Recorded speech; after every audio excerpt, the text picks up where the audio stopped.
Tonight on Insights on PBS Hawai'i. State lawmakers have passed the halfway point in the 2013 legislative session, with hundreds of proposals advancing and hundreds more passed over. A draft budget is also under review. What are they up to at the state capitol, and how much will it cost? Now, live in our studio, our host, Dan Boylan.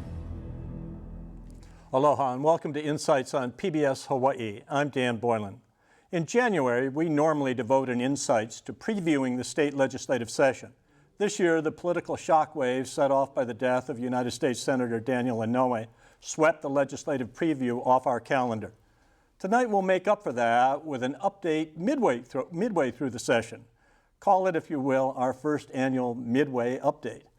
Last week was the critical juncture known as crossover, when surviving House bills crossed to the Senate for consideration and vice versa. This week, the House Finance Committee sent its draft budget over to the Senate, and the State Council on Revenues released a new economic forecast that will help lawmakers estimate how much money they have to work with. It can be challenging to follow the legislative proceedings, so we hope you will contribute your questions and opinions tonight. What problems do you want your elected representatives to address? What do you hope they'll leave alone? Do you think they should loosen the purse strings as the economy grows stronger? And how will the federal budget cuts, called sequestration, impact us here in Hawaii? You can join our conversation by calling, emailing, or tweeting your questions and comments. The contact information you now see on your screen will be repeated throughout the program. Insights is also streaming live on your computer and will be posted on our website after the broadcast. Now to our panel, featuring leaders of the so-called money committees, since that's often the bottom line in legislative decisions. Senator David Ige is a longtime state lawmaker and current chairman of the Ways and Means Committee, which has power over budget appropriations on the Senate side. David has represented the greater Pearl City and Aiea area in the Senate since 1994, and in the House before that. He's held a number of leadership posts over the years and focused on many issues, including education, technology, and economic development. Sylvia Luke is David's counterpart in the State House. This is her first session chairing the House Committee on Finance, though she's served in the House since 1998 and held a variety of leadership roles. She represents the area from Makiki to Nu'uanu. Sylvia is one of the former dissidents who took over leadership of the House Majority Democrats this year. She is also an attorney in private practice. Jean Ward is House Minority Leader Emeritus and ranking Republican on the House Finance Committee. He represents the Hawaii Kai district. Jean served in the House throughout the 1990s. Well, what can I say? Freudian slip already. And returned in 2006. We're both old guys, Gene, both old guys, serving as minority leader during both those stints. He's vice chair of the Economic Development and Business Committee, and he co-founded the Small Business Caucus. Richard Borreca is the political columnist for the Honolulu Star-Advertiser and a frequent contributor to Insights. He's been covering Hawaii since the reign of King Kalakaua, mostly for the Honolulu Star Bulletin and Star-Advertiser, and earlier for TV and radio news. Well, I've got to start with a question I think everybody's interested in, and we've got a dissident and we've got a Republican who are now one in the... So what is coalition, Mr. Boylan? In the coalition. How is the coalition working out? How is it a Republican, a conservative Republican, dealing with these dissidents who fancy themselves progressives? We are the peacemakers. We are the peacekeepers. As you know, we are still a one-party state, but we have two factions. And in order to get the business of the legislature done, they have to use the Republicans. How would you say? You're being used, Gene? No, to bring the Republicans into the fold, three of us have been given vice chairs, and some hopefully CIPs and some things to make sure that that which we have given, we shall not have taken away. And basically, it's not unprecedented. I mean, in effect, it's been done in the past. Yep. It's something that's working along. The baby has been born. Now, whether it grows up and it does good things with its life, we don't know that yet. But so far, so good. We're getting along, and the leadership is holding the line on a lot of bills, and I'm sure we'll talk about it. But I think it's a new day for the session when you've got two of the factions which heretofore were on opposite sides of the power. We were always in the middle. Now we're a little bit more on one side than the other.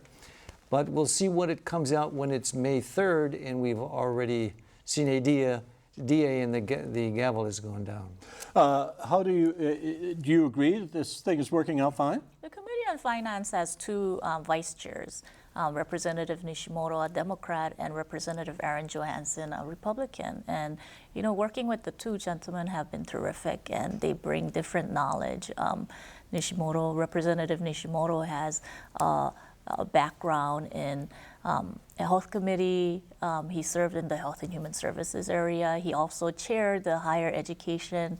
Representative Johansson is very meticulous in detail, and that's the kind of person you need in finance. And you know, one of the things that early on we agreed, we're not going to always agree on policy issues, but that's not going to hold us back on fruitful discussion. And the bottom line is, you know, I always felt, and I think many share similar view, whether you're a Democrat or Republican, once you get into office, it's 51 people, 51 members who represent your district, and you all bring your ideas, you all bring different type of interests, and every person is important. It's all vote that counts equally.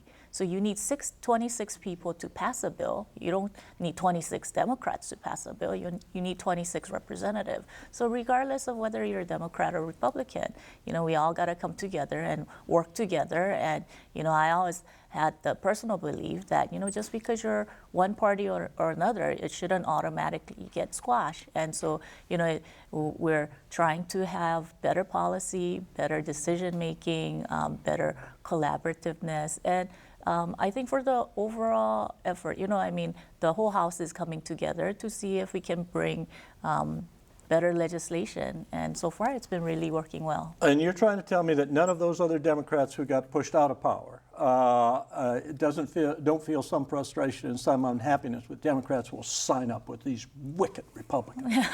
Well, you know, none of that? I would say there are some disagreements, but a lot of times, you know, you're not going to see division. You know, a lot of bills are passed with 51, and a lot of important bills are passed with 51 people voting in favor. For instance, repeal of PLDC was all 51 members voted in favor, and you know, we're all adults, and you know, as soon as the organization fight is over, we're going to act like adults. And if there's important issues that we need to vote on, you know, you're not going to let personalities get in the way. And PLDC is a good example of what happened.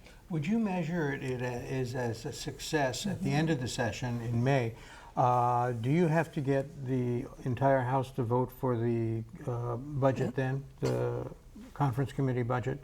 Do you think you're going to be able to get all the Republicans to vote for it after conference? Right. When we passed the House draft yesterday, all the members voted in support. And, you know, there's going to be concerns, small concerns here and there. And, you know, every member is going to have some concerns, whether it's depending on certain funds not being available for something, or something wasn't funded adequately, or something should not have been funded. There's going to be some concerns. And as you saw yesterday, all 51 members voted in favor. And in the end, I think everyone understands that whatever the Senate and House work on, it's a compromise, and not everyone's going to get everything, but it's going to be the best work that both the Senate and the House will achieve.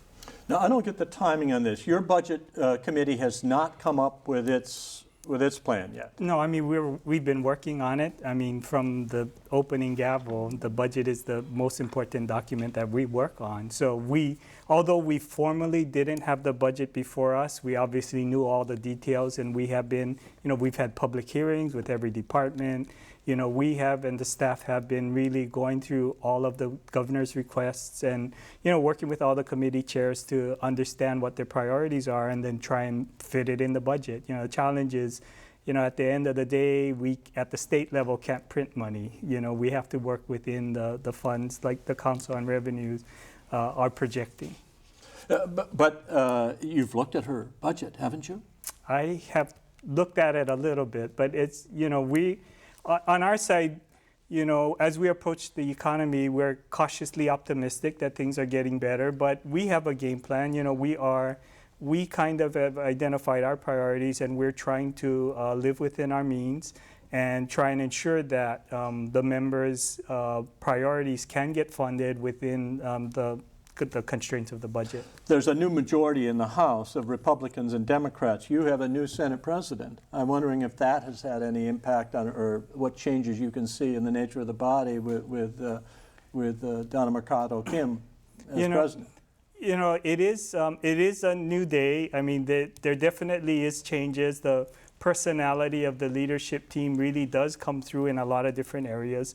Donna Kim is a very different president than Shan Tsutsui, who are both very different than Colleen Hanabusa. And, I think that for those of us who've been in the legislature a while, we kind of understand that leadership changes. And as Sylvia has really talked about, I think all of us are kind of committed to getting things done. And as you've chaired different committees and you've worked with different leaders, you kind of understand that at the end of the day, it takes 26 House members and 13 senators really to make a difference, to make a decision, to change a policy.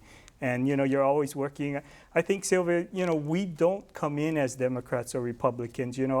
I treat Sam Sloan on the Ways and Means Committee the same as I treat any other member in terms of, responding to questions or giving him information. Everybody on the committee has the same information as we were working through it. And I think at the end of the day, and I think Sylvia in her first run through at Finance, I think the members just want an opportunity, an equal opportunity to have input on the decisions made.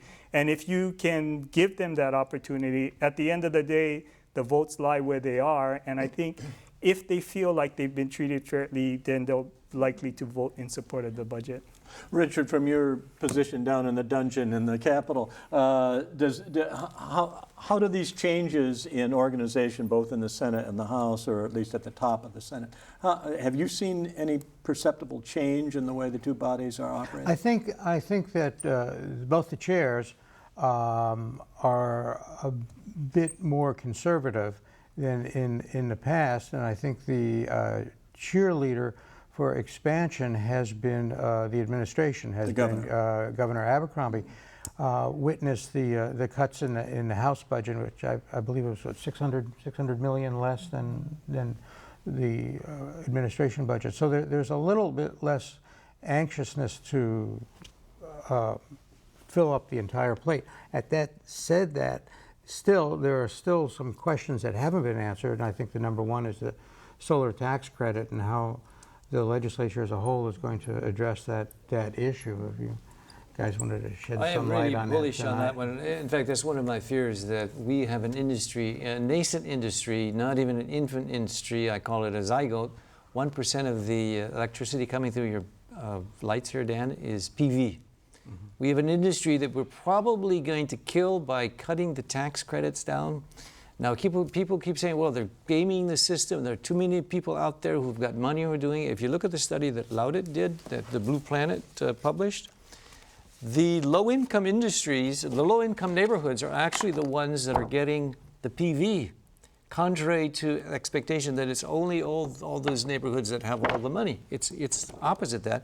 And the Blue Planet figure has a 2.67 multiplier for the PV. Green jobs have been created, the economy's moving, and we're afraid that it's going to be where the tax creditors are going to take too much of the program monies that are due in other areas of the budget. The point is, if we're going to get off of the $6 billion oil fossil fuel for generating our industry, we've got to nurture this thing for a few more years. Case in point is for solar water heater, we've had that for 29 years, and we got only 29% penetration in the 450,000 houses. Only 29% have solar water heating. How are we going to get along with only 1% or less with PV? We need to make the money available, and I don't see that. Money, guys, where are you on the solar tax credit? I think, as I've said before, we are cautiously optimistic that the economy is getting better. After being through the $1 billion cutting and the exercise and the anguish that's caused, we just want to be careful about how we expand government and when we expand government. So as we're looking at the budget and the financial plan, I do believe that there is some space for tax credits. And really the challenge, I think, is to look at those strategic investments that can grow the economy in the ways that we want it, and yet we're certain that the benefits that we're trying to derive are worth the cost. Why can't we stop the gaming of the system? Stop that part of it and keep the solar tax credit otherwise? It's all anecdotal. The data is very loosey-goosey. We don't really know it's gaming. We hear of a few people are doing it. A couple of CPAs report that one of their clients put in 5 systems and they're getting. But in terms of the vast majority, that's not the case. That's not the case, Dan. I just would want to say that, and several people have talked about gaming the system, and let's be very clear that all of the PV providers have been following explicit instructions by the Department of Tax about how to classify and categorize what constitutes a system and how many tax credits you'd be eligible for. So for the most part, all of the providers have been following instructions from the tax department. Now, the tax department suddenly decides that their definition and instructions to people may have been too generous, but clearly the large majority of providers have really been following instructions from tax department in terms of calculating credits. Sylvia, I know Richard wants some news here tonight. Are you going to support keeping the solar tax credit as it is? Well, the recent administrative rule that went into effect already closes the loop of so-called this gaming the system. So if the legislature does nothing, Department of Taxation on its own has already established rules to limit solar tax credit to 1 system per household. I think when it comes to solar, and as much as we all support solar, I think we also need to look at a bigger issue, which is the more and more solar panel that goes in doesn't calculate to less amount of infrastructure that HECO has to provide. HECO still has to provide enough power so that it keeps everybody's utility in line just in case we don't have sun for 40 days. So at some point in time, I think the reality for us, which we don't want to talk about, is at some point in time, all the people who are in condos, townhouses, who don't have the capability to put solar, they are going to be subsidizing all the homes that have solar panels. And that's a bigger concern. That's a separate concern, but a related one, because how do we go ahead and provide enough support for those people who couldn't actually get into having solar power for their homes? I think that should be a concern down the line. 10 years from now, 20 years from now, they're going to actually take the brunt of higher HECO infrastructure. With a 50% cut, I don't think it's going to happen.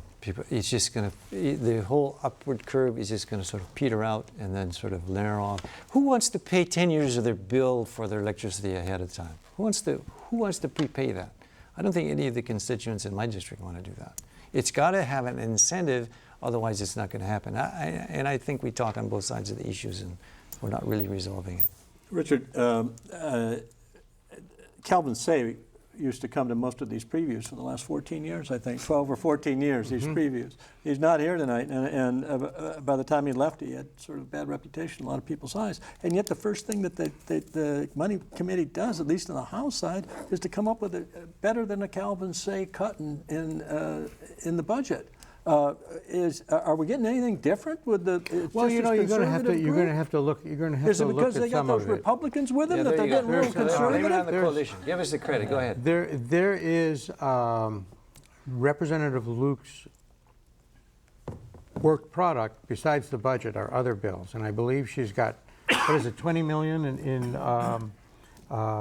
grants or subsidies or economic encouragement for startup companies. So there's more money there. Also, a lot of Calvin Say's time was during the whole part where government Hawaii did its own sequestration of the state funds with the furloughs, where we had furloughs, we had cutbacks, we darn near deleted entire divisions within state departments, so that you only had a couple of people. Slowly that's being built back, but at the same time, there's been a cut in the budget in funding some of those positions. The positions may still be on the book, but there's no, if they're not filled now, there's no money. I think there's like 930 of them, right? Yeah. Something like that, 930 Yeah. positions and $600 million, right? So one of the things that we were pretty aggressive in dealing with the budget, we didn't want to just look at the budget and because it's a good economic year or next few years is going to be pretty good as far as revenue is concerned. We took on this challenge as not just half-heartedly just continue to replenish or restore services that have been cut in the past, but took an opportunity to look at, okay, what is government here for? What are we here for? And is there a way that we can craft a budget to make it more transparent? And I have to say, it's been really good working with Senator Ige because, with his relationship with us, and we've been working really closely. One of the things we said early on is we're going to look at vacancies. So we went pretty aggressive in the House budget, which we have not done in the past, and we have eliminated all vacancies that have not been filled since December 31st, 2011. The total amount of funds connected to those vacancies amounted to about $50 million.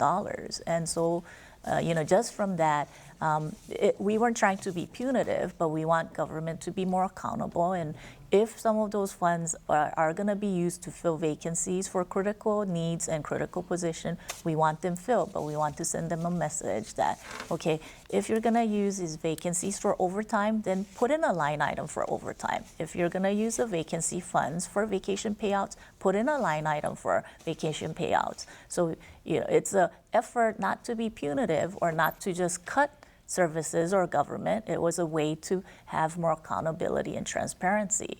And so that's why, people saw it as too aggressive, but I don't think so. I think it's a good first step. And then, this is going to be a continuing progress. Sylvia, you can't miss following a guy like Ige, he's from Pearl City. Richard alluded to. Can't miss. Dan, Richard alluded to, but he didn't talk about the sleepers behind the budget. And that is, there's a GT tax that if it passes is going to be huge. All the internet sales are going to be taxed. There's a barrel tax that I know the Finance Committee is waiting to see how much goes to the different departments. And there are fees and fees and fees. We got all kinds of fees by the departments that are going to increase. Even the registration fee that people are fed up with already is going to be increased. So we've got some sleepers in there. It looks conservative, but remember, it ain't over until May 2nd. And then people will know, this is a preview, this is a halfway through preview, right? It looks good, but when you see these other things popping up with their numbers, then you're going to see what the actual cost of government is for this for session. that, This is I would our have midway. to. Yeah, we're midway. I would always Halfway. have to challenge Gene on that because, the Finance Committee have been pretty consistent for the most part in not passing too many of the fee bills that came to finance. So that was, a lot of those things didn't pass. One of the regrets, committee. though, Sylvia, is that with the minimum wage tied to the unemployment insurance, lowering of the rates, because small businesses are going to be hit with a huge increase in their unemployment insurance, there was a bill that was tied to passing the minimum wage and also giving the small businesses a break. And that thing has died, and hopefully, and I don't want to mention the gut and replace because it's anathema, but that's the only way that that can come up to give small businesses a break on their Even UI. that I have to correct Gene because a UI bill did come over from the Senate. Oh, and there's this also- coalition's really working here. I can tell you guys are getting along just fine. A lot of cooperation. Come on, let me take notes on this cooperation. So unemployment UI bill did come over from the But Senate. it's dead, though. No, it's not.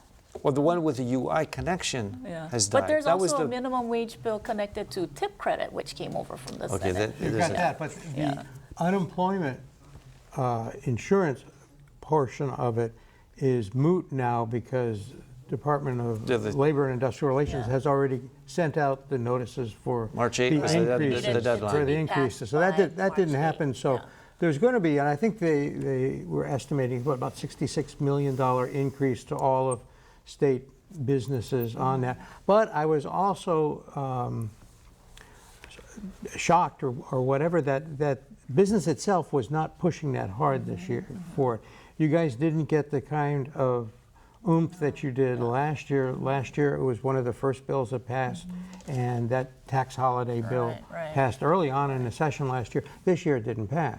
It is interesting because the business community had very long discussions about it. You know, as you know, the basic unemployment insurance law is structured in a way that during good times, when the trust fund is full, then the tax goes virtually to zero, and then we spend out of it as unemployment increases. And we've come through a very low period, and last year was a good year that refilled the trust about a third of the way full.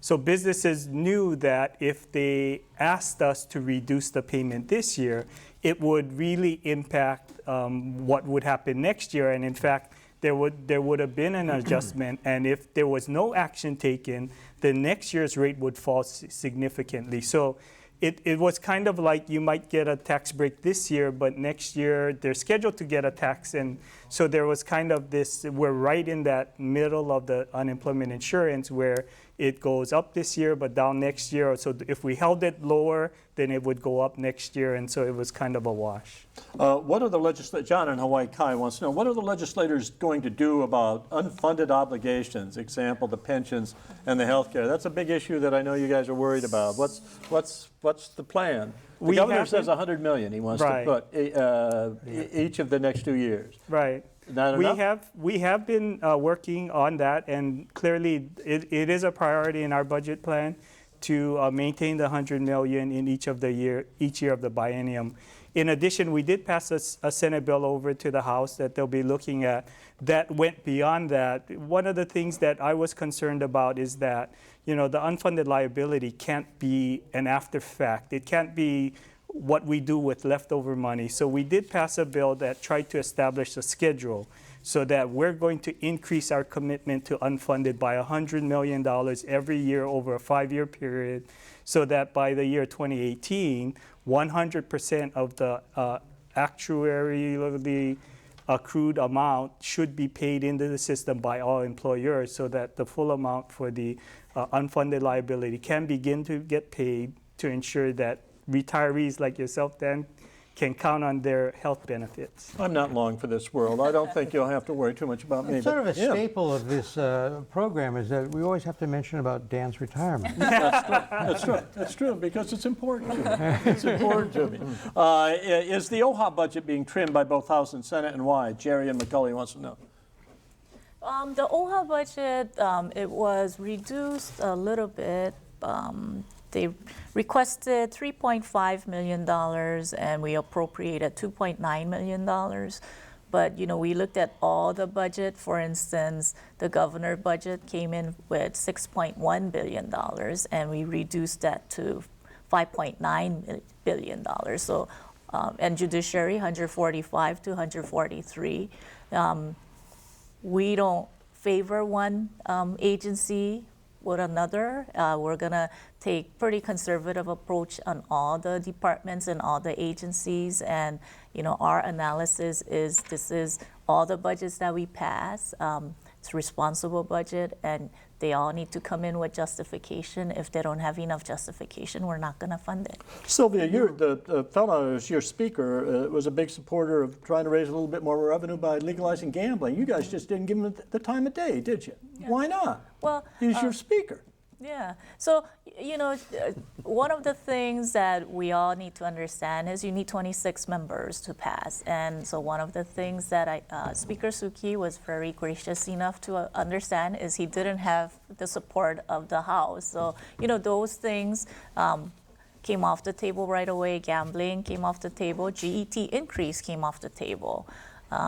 So, you know, it's of course it's understanding that everyone has that. You need 26 votes to pass. But Gene Ward, you say that you don't want too many of these fees, right? And yet the speaker says he wants a general fund, and you say you want a general fund. You don't like the fees either, right? You don't like the fees. But why don't we raise the the excise tax. Why don't we raise it 0.5%? Well, usually gambling or the excise tax is the silver bullet, just one shot, boom, everything is fine. But the more that America has become in the waging, in the gambling business, the more we've realized that for every dollar you put in, and this is the latest study, it's almost $3 that you have to actually put in for social, educational, otherwise addiction and other kind of downside, public safety issues, crime, etc. So the amount of money that we would get out of it in terms of going for gambling, I think the 26 votes have decided that it's just not worth it. Plus, it's a different kind of a destination. That's the difference here. What about the excise tax?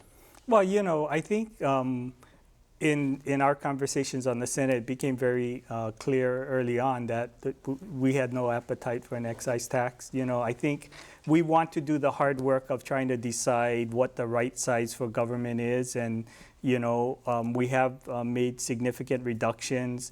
We are in a little better economic situation now, and really the opportunity and the challenge, I think, for us is to make smart, strategic investments in tax credits or targeted programs that really advance the economy and allow us to encourage more activity and get more jobs. One of the interesting things I think in the budget that's being debated now is what to do with the pharmacy school in Hilo for the University of Hawaii at Hilo, where it had been pushed for many years, at least 5, as an economic generator and as a really obvious go ahead and build that pharmacy school because it's such a good academic discipline to get people in and to get jobs, and it can be accredited and it'll be wonderful, and it'll help Hilo too. At the same time, you've been saying that maybe there's enough other repair and maintenance issues at the University of Hawaii. How is that going to play out at the end? What is it going to be? Is it going to be R&M, or is it going to be new businesses? The House draft doesn't include the pharmacy school construction. That doesn't mean the School of Pharmacy doesn't exist. Right now, School of Pharmacy exists on the Big Island. What they're asking for is a building.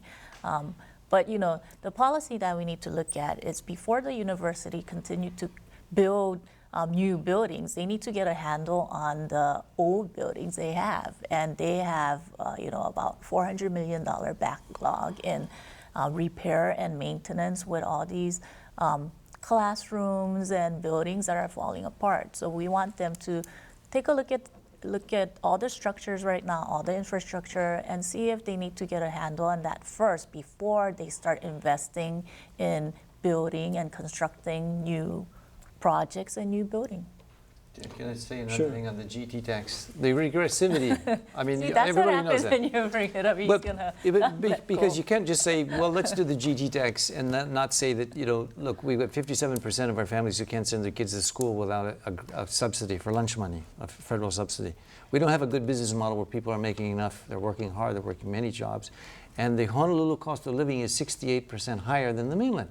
So if you want to hit people with a regressive tax with another GT tax, that is cruel and unusual punishment. Okay, then let's go to a more gambling again. Let's go to a more progressive income tax, and one that also goes after retirees. All I'm trying to argue is we sit around here talking about this stuff, and none of you have the guts to say that we've got to raise revenue. We have to raise revenue. So we go through it again, hoping for that Council on Revenues to come up with something, You're right? opening Pandora's box, because we live in a nation that for every dollar it spends borrows 40 cents. We are under unsustainable economic principles. I'm talking about the state now, not the national government. But I know, but that national. whole sense of what can government do for me? What is going to be able to be done? The old John Kennedy, the thing that put you and me in the Peace Corps. Ask not what your country can do for you, but what you can do for your country.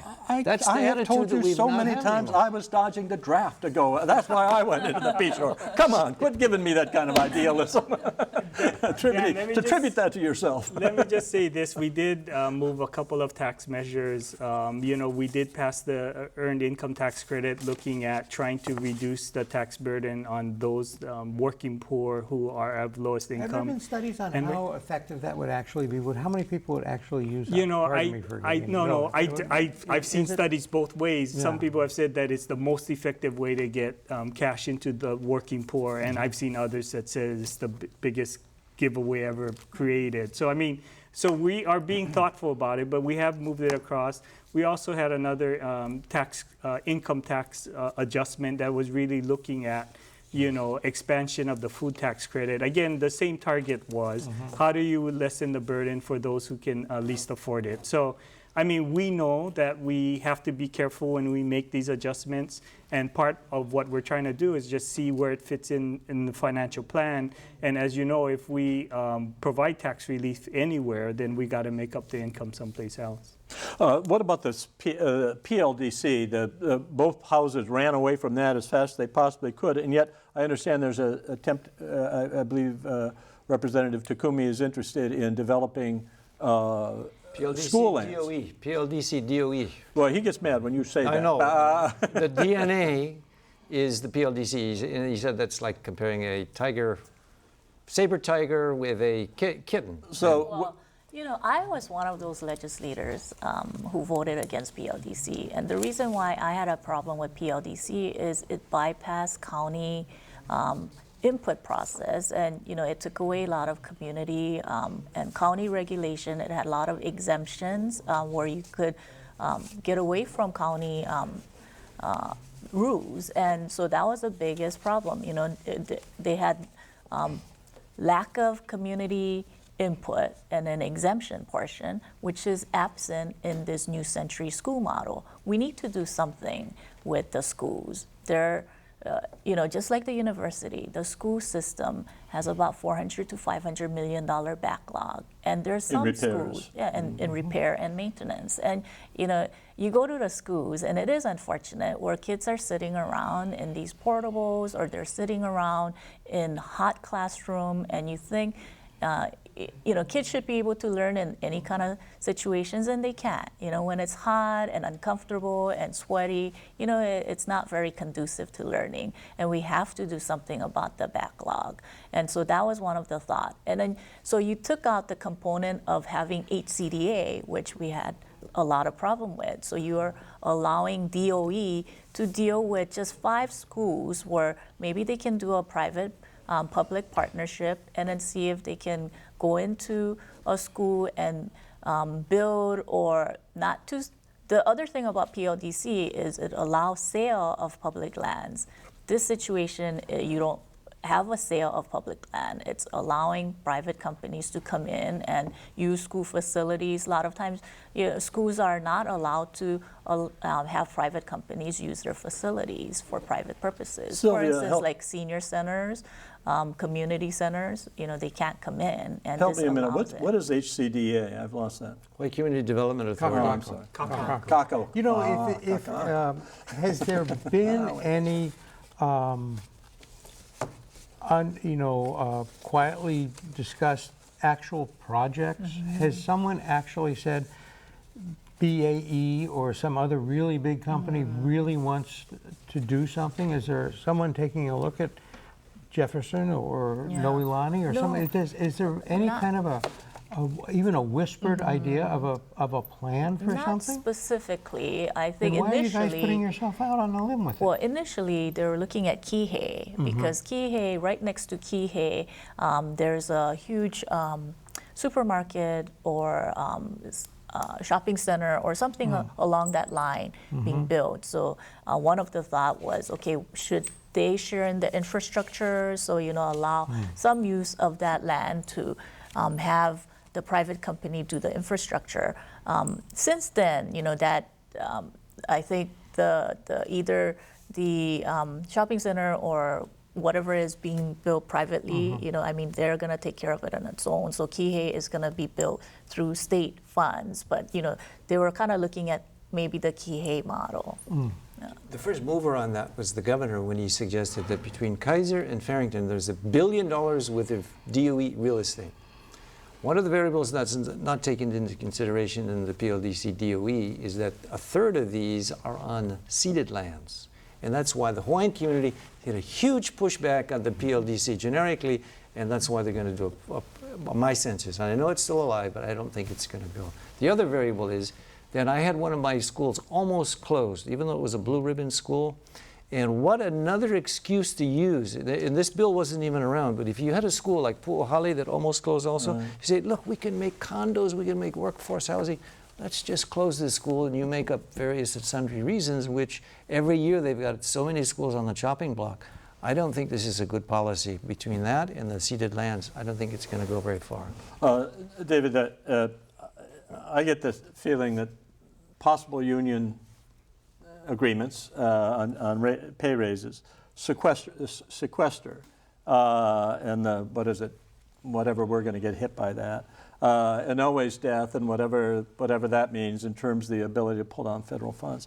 Isn't that making budgeting awfully difficult this year? I mean, it almost demands that you be far more conservative than necessarily the growth that the council is saying is there, that you can count on it, yeah? Right. I mean, when we look at, and as we're working through the financial plan, I definitely am taking a more conservative approach. And you know, as I said, so we are looking at the governor's initiatives and trying to make a determination about which ones make sense at this point in time. You know, we also are looking at tax credits and those opportunities, and really being careful about what we can afford, and really be more focused on what is the outcome that we would want to see, you know, rather than just passing tax credits because we can. So we are going to be careful.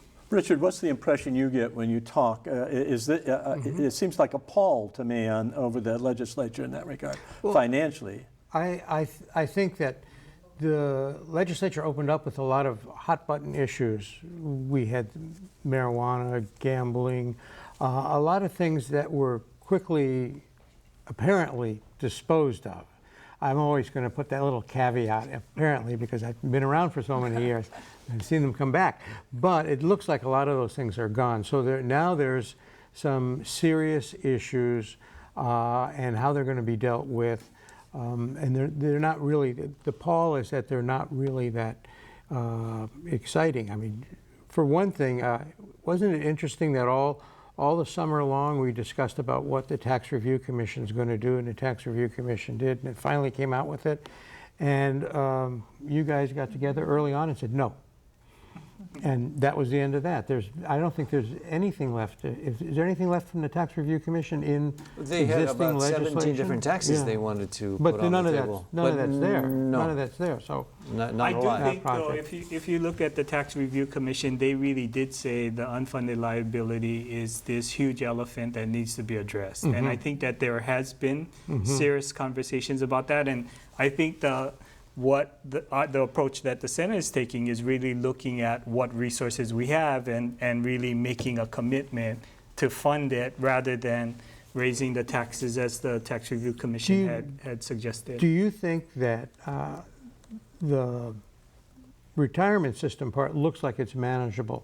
When you look at the medical part of it, the medical payments for retirees, because they're open-ended, I don't think you guys have a handle on it, do you? Do you have a real that's way the that part you that can we're control making. it? That's the part that we're making the commitment of $100 million Right. in the first year. But you're and going to, 105. Yeah, I mean, Well, I think, you know, Richard, when you look at it, I think over the last 3 years, the legislature has been very thoughtful in looking at the pension issue. And, you know, all the discussion that goes on the national level that talks about these runaway programs, you know, we've reduced the benefits for new employees. Right. We've increased the age at which you retire.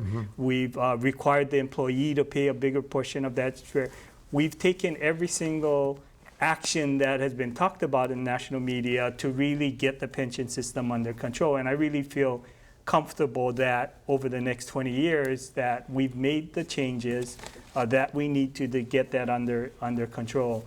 The health fund is a lot different, and and I think the challenge is the governor had a proposal this year to try to change the health fund for retirees as an accrued benefit to, well, you, for every 5 years of service, you get $300 worth of credits to buy health insurance, but without committing to health insurance for life. And I think the challenge becomes, what does that mean? You know, what does $300 for health insurance do when you're retired, and what does it buy you? So, you know, the challenge, I think, is what is the mechanism for us to control the health insurance cost? And it's a lot harder to do. The benefits are pretty clear in how you define it, but the costs are going through the roof. Well, you guys are hamstrung because you really can't change the existing rules or the existing pension agreement, right? Because of the state Right. constitution. And so you same can't- thing with the accrued benefits for the retirees in terms of the health fund. You know, those who started working a while ago and worked more than 20 years or 10 years, depending on when they started, have accrued the benefit of the health insurance, you know, once they retire. And, you know, the challenge is really trying to make sure that the funds to pay for that is really within the budget. Gene? I think there's some tweaking that could be done, and we had two bills to do that. One was that the benefits would go to arbitration rather than be set by the legislature, and I think that really would take the cost out of our hands. So in terms of being able to control the cost of the health plan, which is like 12.5 billion now behind, I don't think that is a good process of control for the future, as the senator said. Secondly, we keep allowing that health plan commission or the board to have a hung jury every time. They have 5 labor, 5 management, and they can never come to an agreement. You know, if the Supreme Court was like that, we'd never get a decision. They've got 5 and 5, or is it? It was 4 and 4. Now it's 5 and 5. yeah. So we got bills to keep them as a hung jury. And I don't know the logic. So we have the power to say, come on, guys, make an agreement. Get another member in there. Choose among yourselves, and make a decision. Terrell and Powell wants to know, what is the criteria for dipping into the rainy day fund? Has the fund been filled back up? There's an effort to do that, right? Right. So Today. there's a bill that we just passed today, thanks to the Senate for passing it over. There's a bill to replenish the fund next year for about $25 million. So at the end of session, we'll figure out exactly how much money there is. And right now, you know, both the House and the Senate is willing to make a commitment of $25 million to replenish the rainy day fund. Colleen wants to know, is there enough money for a small raise for teachers? We deserve a contract. What are we going to do about this contract for teachers? They're Gotta big, what's that? There's got to be. I mean, they took a hit, and now they're waiting, and they're waiting and waiting for a contract. We haven't even got a contract They yet. were at the Capitol today, pretty loud, pretty enthusiastic. We do hope that the governor and the teachers union can come to an agreement on contract in time for us to take action on it. You know, in our looking at the financial plan and looking at the budget, you know, we are anticipating a settlement. You know, we don't know what the settlement is, and really the legislature has no part in the bargaining until a deal is struck. So we would just encourage the governor and the teachers to really roll up their sleeves, get in the room, and don't come out until they have an agreement, and then we'd be able to take it up. And for us, the timeline is pretty short because, you know, we want an agreement with ratification before we put it in. And we passed the House budget. The Senate has already evaluated the executive budget as well. So, you know, we're looking at a timetable of in the next 3 weeks. And if it doesn't happen in the next 3 weeks, Then you they folks have will to have to wait. come back into Yeah. into it, or a special session. Right. they'll come next year. I noticed that none of the gun control bills made crossover. If I'm not, We did pass a gun bill. It's not really gun control per se. It did close the loophole in that if you were bringing in a gun rather than purchasing a gun, it would put you to the same process of background checks and registration that you go through when you try and purchase a gun. So we did move that over to the House, and you know, there is some cost involved with that, but it's not gun control per se. But you know, we do have the strictest gun control laws amongst the strictest gun control laws in the country, and this would just kind of close a loophole for bringing guns. what are into its chances of passing?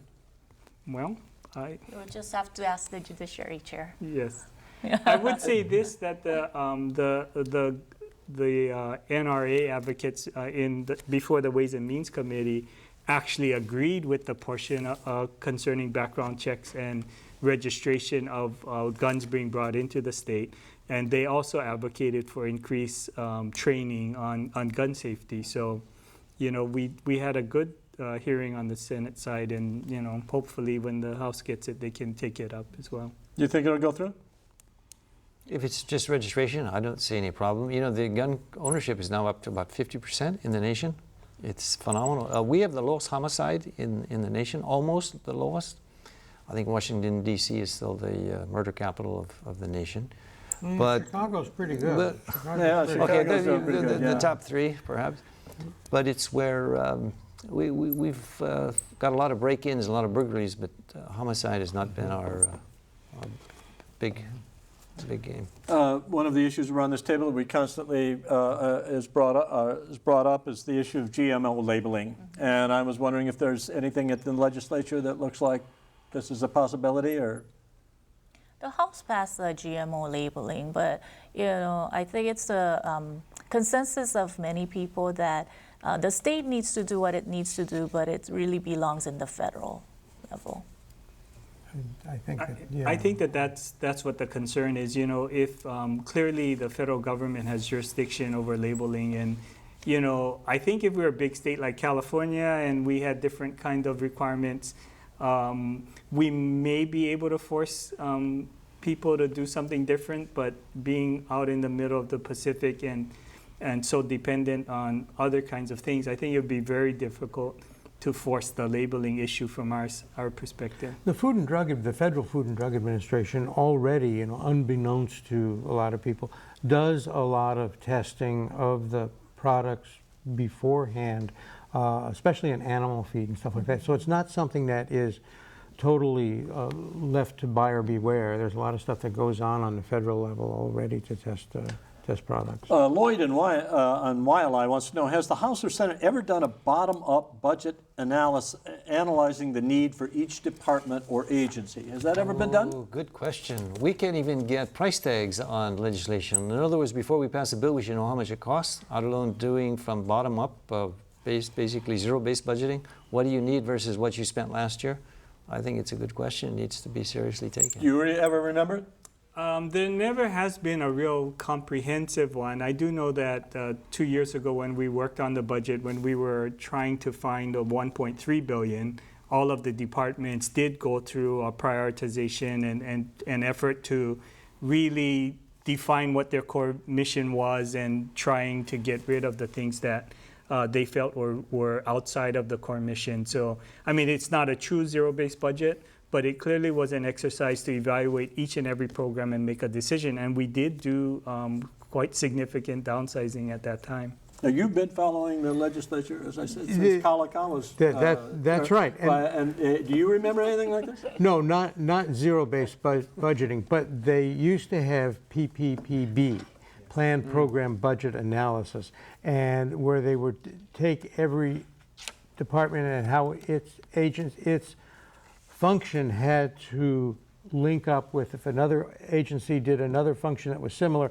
how they were supposed to pay for each other. And then you talk to like Representative Isaac Choi, who's a CPA, and you start talking about how you do the budgeting, and it becomes, you've gone down the rabbit hole into the philosophy of accounting measures, and it just drives you nuts. Yeah. It's very, very arcane quickly. Turns your I brain would to say fried rice. this, Dan. I think the information technology transformation of state government, I think, is very important. And the reality is our back house systems, the accounting, budgeting, payroll systems are so archaic that we don't have access to information.